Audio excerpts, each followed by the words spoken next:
Hello everyone. In this video, I will show you how to fix ID verification issues on Uber Eats. First, start by checking your account details. Open your Uber app and go to your profile settings. Look at the name on your account and compare it with the name on your official photo ID. These two names must match exactly. Even small differences can cause verification to fail. If you notice any mismatch, update your name in the profile section. Make sure the spelling is correct and matches your ID perfectly.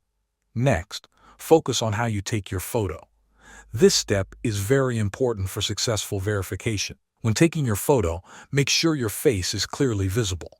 Your full face and neck should be shown in the frame. Stand in a well-lit area so your features are easy to see. Avoid shadows or very bright light behind you. If your documents are still not verified after following these steps, there is another option. You can contact Uber support for help. Go to help.uber.com or use the help section inside the app. Submit a request and ask for a manual review of your documents. A support specialist will check your information and let you know once your account is approved.